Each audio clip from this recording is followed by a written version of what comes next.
Bapak Ibu daramang sadayana, alhamdulillah. Langkung tipayun mangga urang sami-sami manjatkeun puji ka Zat anu Maha Suci. Urang sanggakeun puja ka Zat anu Maha Kawasa.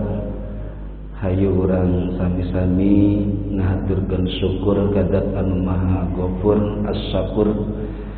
Mudah-mudahan senantiasa urang istiqomah bersyukur ka Allah Subhanahu wa taala, urang kalebetkeun abdan syakura, urang kalebetkeun jalmi anu layak dicintai ku Allah Subhanahu wa taala, baik saat ayeuna di dunia oge lebih-lebih engke di kehidupan yang kekal, kehidupan akhirat. Salawat kali salam mudah-mudahan senantiasa dilimpah curahkeun junjunan urang sadayana habibana wa nabiyana Muhammad sallallahu alaihi wasallam. Dahilap kepada keluargina, para sahabatna oge mudah-mudahan sing dugi ka urang sadayana hingga akhir zaman. Bapak Ibu hadirin rahimakumullah, dalam salah satu hadis dari sahabat Sa'ad ibnu Sahal, diriwayatkan Imam Tabrani, Rasulullah sallallahu alaihi wasallam bersabda, atani Jibril telah datang kepadaku. Faqala, maka kata Nabi Jibril berkata, ya Nabi Allah, isma syi'ta fa innaka mayyitun. Wahai Nabi Allah, hiduplah engkau sesukamu, tapi siaplah engkau mati. Yang kedua, Jibril berkata kepadaku, kata Nabi, wahbib ma syi'ta fa innaka mufariquh. Cintailah apapun yang kau cintai sekehendakmu, ya, sekarepmu, ya, semaumu. Fa innaka mufariquh, tapi ingat engkau pasti akan berpisah. Yang ketiga, kata Nabi Jibril berkata kepadaku, wa'mal ma syi'ta fa innaka majziyun bih. Dan berbuatlah sekehendakmu, tapi ingat engkau pasti akan mendapatkan perhitungan dan balasannya.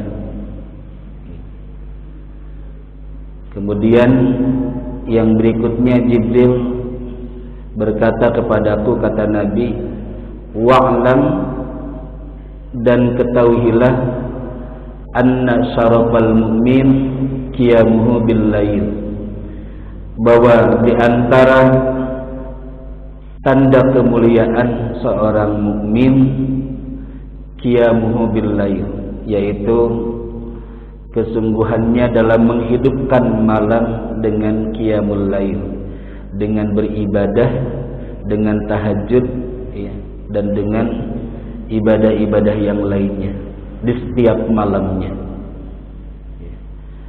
Kemudian yang terakhir, malaikat Jibril berkata kepadaku, kata Nabi, wa izzuhu istighna'uhu 'anil nas.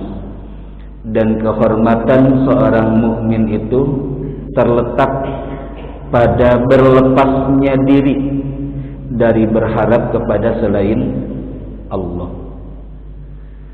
Jadi Bapak Ibu, dari hadis yang diterima oleh sahabat Sa'ad ibnu Sahal yang diriwayatkan oleh Imam Tabrani ini, secara khusus malaikat Jibril menyampaikan 5 pesan kepada Rasulullah sallallahu alaihi wasallam.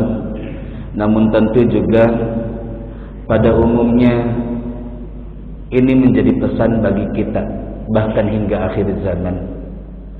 Apa yang pertama, Bu, da Ibu marajin nyatet? Pesannya yang pertama apa, Bu? Apa yang pertama, Bu? Sebelum yang kedua. Kita tuh, Bu, jangan telat.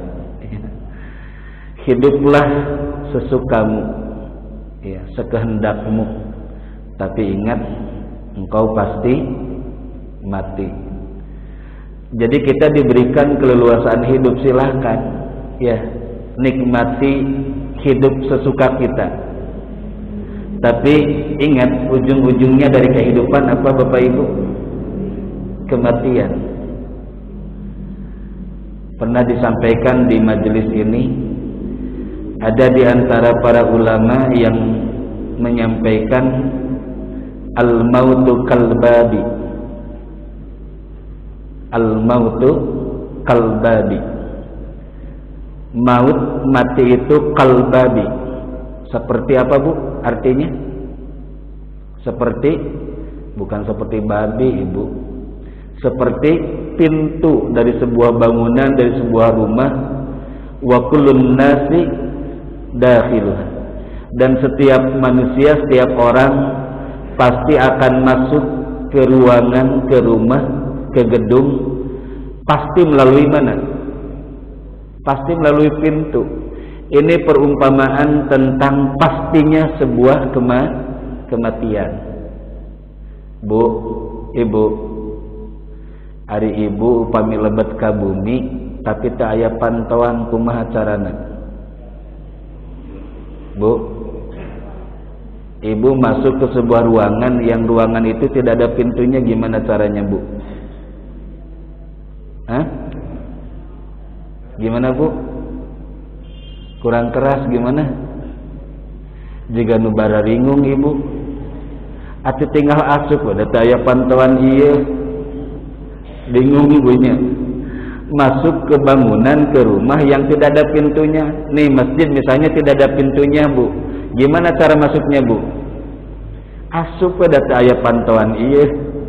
Bingungnya ibu-ibu. Nah, Ibu Bapak hadirin rahimakumullah, setiap kita kan sama Pak statusnya, sama-sama penunggu ajal, penunggu mati. Iya. Dalam Al-Qur'an Allah Subhanahu wa taala berfirman, walikulli ummatin ajal. Setiap umat nih, setiap kita mesti akan bertemu dengan batas tutup usia. Jadi ajal itu batas tutup usia, Bu. Kalau dalam film mah the end. Iya. Ya, fa idza jaa ajaluhum fala yastakhiruna sa'atan wa la yastaqdimun. Dan kalau sudah tiba saatnya kematian, tidak bisa ditawar-tawar. Nantilah malaikat Israil, jangan sekarang atuh, saya masih betah. Ibu punya deposito 2 triliun, Bu. Israil, saya punya 2 triliun, bagi 2 ya, tapi jangan sekarang matinya. Bisa nggak, Ibu? Bisa tidak, Pak? Nggak bisa ditolak, Bu. Nggak bisa ditangguhkan, nggak bisa disegerakan. Ya Allah, stres ya Allah menghadapi hidup ini. Udah nggak kuat ya Allah, segerakan kematian datang ya Allah. Ada yang niat bunuh diri, Bu, loncat ke sumur, sumurnya dangkal. Atuh selamat. Jadi salahnya dia nggak survei dulu. Harusnya disurvei lokasinya, Bu ya. Pastikan sumurnya dalam atau tidak. Nah, malam-malam kalau sudah gitu baru loncat. Ternyata kedalaman sumurnya misalnya 39 meter. Kira-kira gimana tuh begitu loncat ke sumur yang dalamnya segitu, Bu? Kemungkinan besar, Pak ya, innalillah. Ini mah belum waktunya, Bu. Jalan jauh, ingin bunuh diri. Sampai di stasiun, karena lelah, capek, tidur di atas rel. Dia sebelum tidur berbisik, ya Allah, hamba siap mati tergilas oleh kereta yang lewat. Besok paginya bangun, Pak, sambil berbisik ngomong sendiri, ya Allah, saya kan sudah niat bunuh diri, kenapa saya masih hidup? kenapa saya tidak tergilas kereta yang lewat. Dia merenung sambil memperhatikan sekelilingnya. Oh, rupanya dia salah rel, Bu. Dia tidur di rel yang rel itu sudah tidak berfungsi. Artinya apa? Ya diatur oleh Allah, belum waktunya meninggal. Gagal tuh, Bu, bunuh dirinya. Iya. Jadi tidak bisa ditawar-tawar, tidak bisa dimundurkan, dimajukan barang sesaat pun. Itulah yang namanya misteri kematian. Pernah disampaikan Ibu ada 3 ya rahasia kematian itu. Satu apa? Waktunya. Yang kedua, prosesnya atau caranya. Yang ketiga, tempat. Waktu dirahasiakan oleh Allah, nggak ada yang tahu Bapak Ibu. Hatta Rasulullah Sallallahu Alaihi Wasallam tidak diberitahu pasti. Coba kalau Ibu diberitahu oleh Allah, Bu. Ibu yang punten anu nganggomukeun hideung paling payun abi, Bu, saha namina? Mohon. Saha nami Ibu? Ibu Bu Nono. Bu Nono diberitahu oleh Allah, Bu Nono, Bu Nono enjing, Bu Nono maut. Kira-kira gimana, Bu? Oh, siap-siap. Lamun enjing ibu duhur maut misalnya, berarti kesempatan sholat tuh berapa waktu lagi, Bu Nono? Jigana Bu Nono wah all out taubat ke Allahnya. Sholat, oh dipastikan sholat yang terbaik. Kenapa? Enjing ba'da duhur terus dijemput ku malaikat maut. Sengaja Allah merahasiakan waktu kematian agar kita tidak pernah lupa dengan yang namanya kematian. Sengaja Allah merahasiakan waktu kematian agar kita jangan menyia-nyiakan waktu. Jadi kalau ada kesempatan Ibu punya uang, niat sudah terlintas, uang ada, hari ini mau sedekah, lakukan. Kan weda aya kana isuk. Apa menjamin Ibu besok masih ada umur? Iya. Bapak Ibu 1 jam dari sekarang, hidup dan mati kita sama peluangnya bagi kita. Apa ada yang yakin di antara Ibu yang hadir di sini 1 jam ke depan Ibu masih hidup? Angkat tangan yang yakin, Bu. Bu, sok atuh kali-kali mah sombong Ibu. Angkat tangan. Ada yang berani nggak Pak? Coba angkat tangan. Teh anu ngacung seurang oge teh. Nggak ada yang tahu pasti. Ya. Pernah tuh ada di Darut Tauhid dulu Bapak Ibu, ada calon jamaah haji, ya, yang seminggu lagi menjelang keberangkatan, lalu kemudian ada manasik kubro tuh.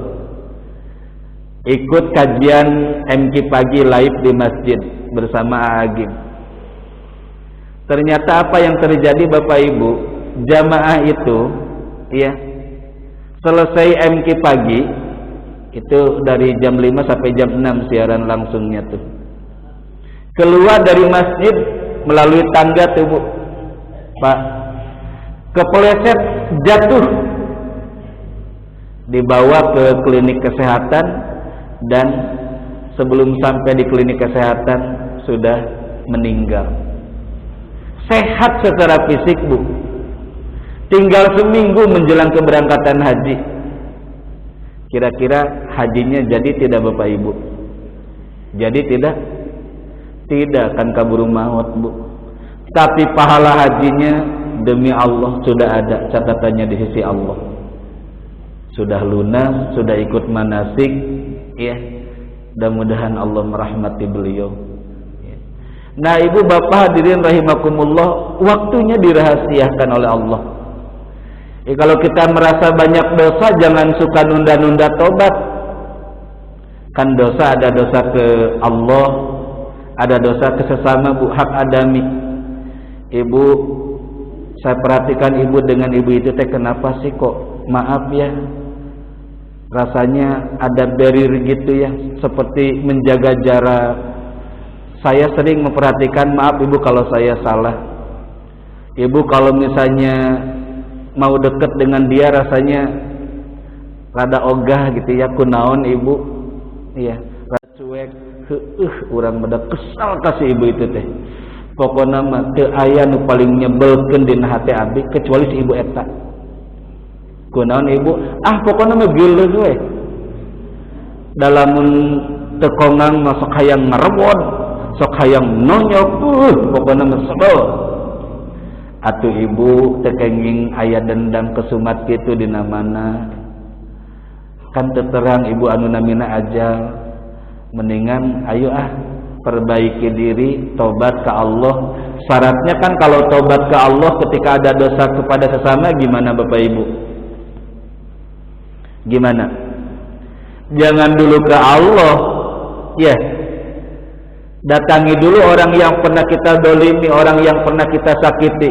Mintakan ampunan, permohonan maaf dengan tulus. Baru itu selesai hak adami kita. Kalau sudah begitu, all out tobat ke Allah, taubatan nasuha. Ibu masih ingat gimana kalau kita punya dosa ke orang, kita sudah datang dengan tulus minta maaf dan orang itu tidak memaafkan, gugur nggak kewajiban kita Bapak Ibu?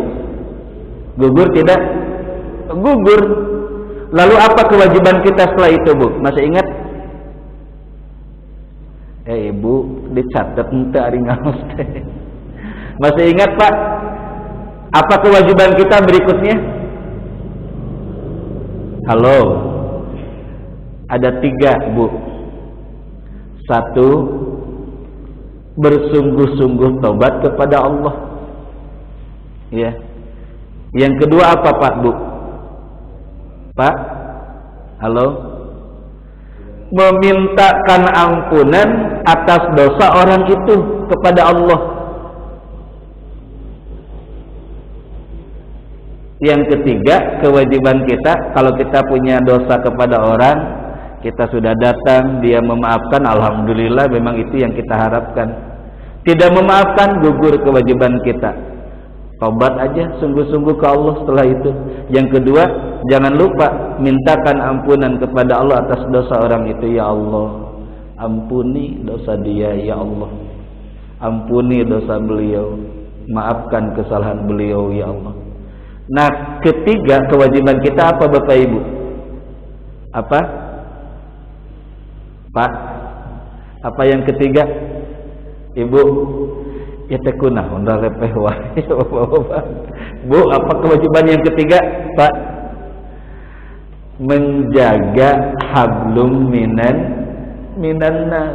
Jaga hubungan baik kita dengan sesama, khususnya dengan orang itu. Jangan ibu pulang dari masjid habis tobat ke Allah, diselipkan permohonan ampunan kepada Allah atas dosa orang itu, Bu.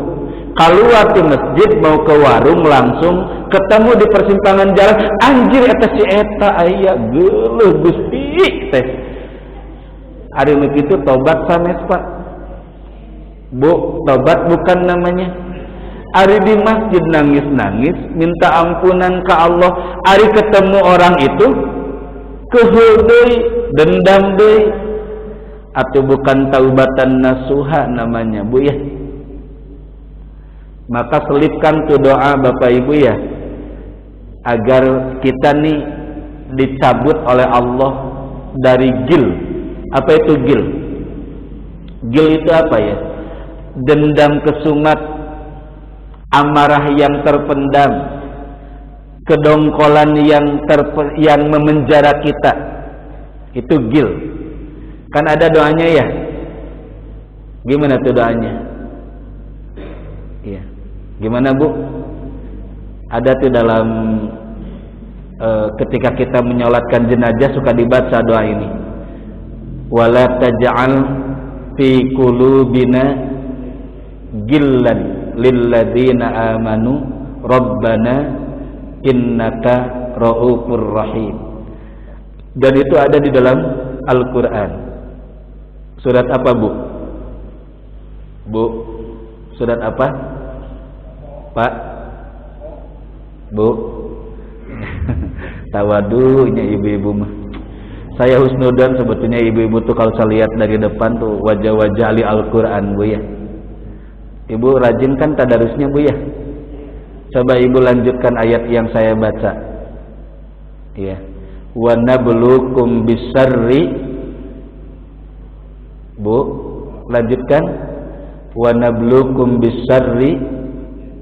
Bu. Taluk. Bapak-bapak lanjutkan ayat yang saya baca, Pak. Qalla saya'lamuna summa. Hebat, bapak-bapak rajin baca Quran. Bu, Ibu rajin tadarus. Lanjutkan ayat yang saya baca, Bu. Bu. Ibu lanjutkan ya. Siap? Man dzalladzi yuqridullaha. Lanjutkan Bu. 1 2 3. Ibu-ibu taluk dewai. Bapak-bapak lanjutkan ayat yang saya baca, Pak. Summa radadnahu. Hebat bapak-bapak langsung nyambung, Bu. Hari ibu-ibu taluk jeung taluk wae, Ibu. Terakhir Bu, bonus buat Ibu, Bu. Bu, lanjutkan ayat yang saya baca, Bu. Iya.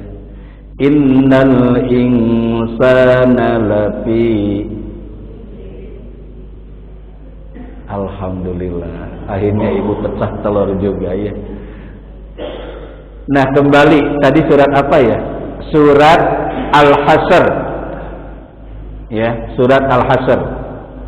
Wala taj'al fi qulubina ghillan lil ladzina amanu rabbana innaka ra'ufur rahim. Itu surat Al-Hasr. Ayat berapa? Ayat 7. Ya, coba lihat yang bawa handphone dan di handphonenya ada Al-Quran terjemahnya. Kalau tidak 7, 10. Saya lupa lagi. Tapi insya Allah 7 kayaknya. Ya. Mungkin ada yang berkenan Pak membuka handphonenya dan dicek ya. Kalau nggak ada aplikasi Al-Quran, tanya ke Mbah Google. Ya. Ada yang sudah menemukan? Itu penggalan ayat ya, di tengahnya tuh ada doa tuh. Ya. Walladzina yaquluna rabbana, ya. Pokoknya itulah, ya. Saya ingatnya wala taj'al fi qulubina ghillal lil ladzina amanu rabbana innaka ra'ufur rahim. Nah, Ibu Bapak hadirin, waktunya dirahasiakan. Yang kedua apa Pak? Prosesnya ya. Caranya itu juga dirahasiakan oleh Allah. Gempa di Cianjur, ratusan orang meninggal, itu proses sebelum terjadinya kematian bagi orang yang sudah dikehendaki oleh Allah tiba waktu kematian lewat cara seperti itu. Ada yang tidak sakit dulu sehat, ada yang berbaring lama di rumah sakit, datang kematian, tidak bisa ditolak, terjadi kematian. Ada yang harus naik pesawat dulu, jatuh pesawatnya. Ada yang naik kapal overload, tenggelam, ada yang sedang menyeberang, pegang handphone, dia kurang berhati-hati, tidak lihat kanan kiri, ketabrak, meninggal. Iya. Ada yang naik kereta, Bu, kereta sudah jalan, dia ketinggalan, ngejar kereta, iya, ternyata kegusur, meninggal. Ada juga Bapak Ibu, kalau dulu kan rada kurang tertib ya, kereta sekarang sudah tertib. Begitu datang terlambat karena di jalan macet. Ada seorang bos pimpinan, Bu, dikawal, disertai, ditemani oleh 2 ajudannya, Bu. Begitu kereta sudah mulai jalan, panik tuh si bos, ngejar tuh. Yang 2 juga ngejar. Ternyata yang 2 berhasil naik ke kereta, si bos ketinggalan. Ya. Begitu ketinggalan, kereta sudah makin kenceng, Bu. Si bos malah ketawa. Datang security, Pak, Bapak kenapa ketawa-ketawa? Itu katanya mentertawakan 2 ajudan saya. Kenapa? Lah, yang mau ke Jogja kan saya, bukan dia, katanya. Gitu, Bu. Jadi ketinggalan kereta ya. Nah ibu bapak hadirin rahimakumullah, jadi ibu kalau mau ke Al-Jabbar ya naik kereta bu ke stasiun Cimahi. Jadi promosi kia ya teh turunnya di mana pak bu? Di Cimekar ya, di stasiun Cimekar. Itu dari situ bu ke Grab dekat, kalau enggak jalan aja biar sehat. Pengalaman kemarin pak bu ya sama keluarga ya